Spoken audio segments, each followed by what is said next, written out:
chargers if they buy an EV. One of the companies that's doing the most to fight against that is a company called ChargePoint. They operate a huge network of charging stations across North America. And all these EVs are going to need batteries as well. So we are recognizing a South Korean company called SK On. They have been partnering with Ford and Hyundai and Volkswagen and other companies to essentially build battery factories here in the United States so that the United States has a safe supply chain. Food waste actually generates quite a bit of greenhouse gas when it rots in landfills. So we look at companies that are trying to make sure that less of the food that we produce winds up getting thrown away. This year in particular, we saw more companies than usual that are working on figuring out how to reach displaced people. There's a record high number of displaced people in the world right now, and a lot of companies are trying to figure out how can I give them the skills to have some economic clarity, how can I help them find the right place to settle, help them become my customers by making their lives more economically stable. For example, we're recognizing Chobani, which launched a few years ago what's called the Tent Partnership for Refugees. This is a coalition of about 300 companies worldwide that have all committed to providing job training and jobs for these displaced populations. That does not immediately generate a profit, but it does create a workforce that can then work for those companies.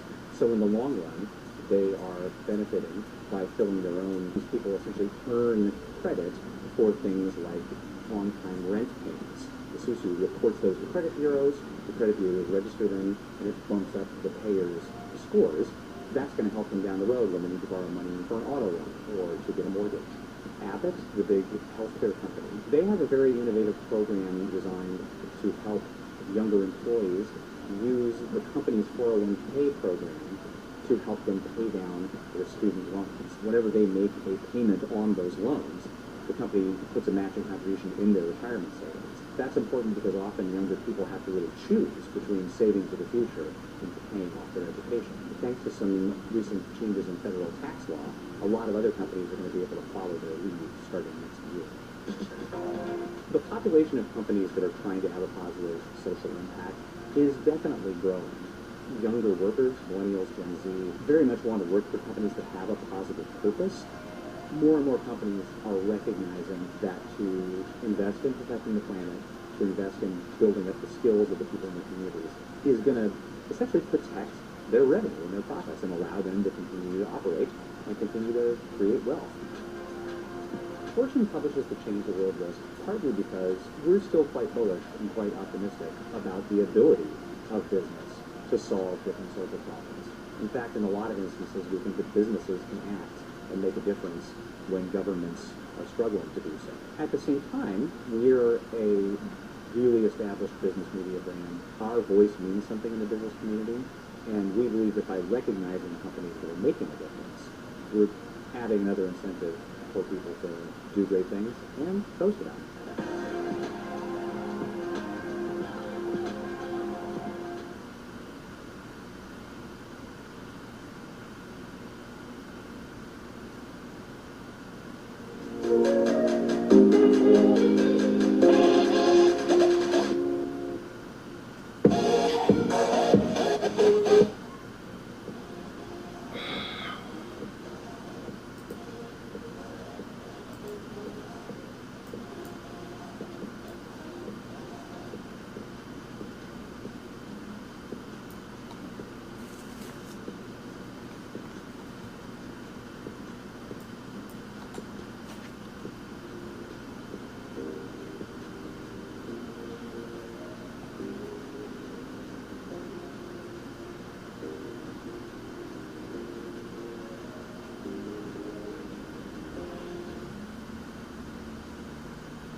But I need to really.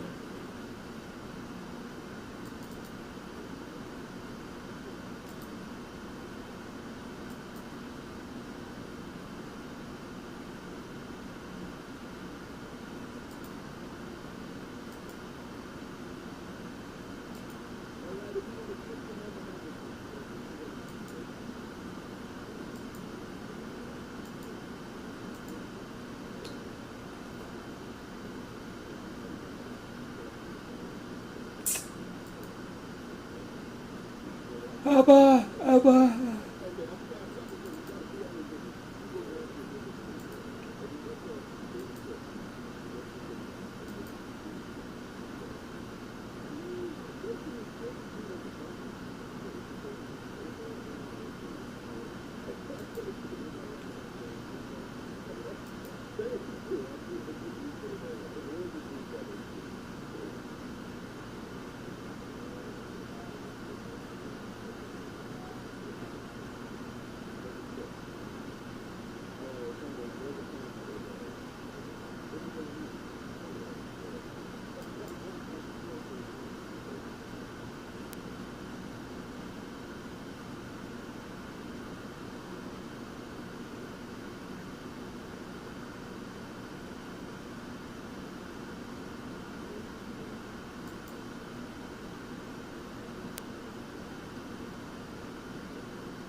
Yes.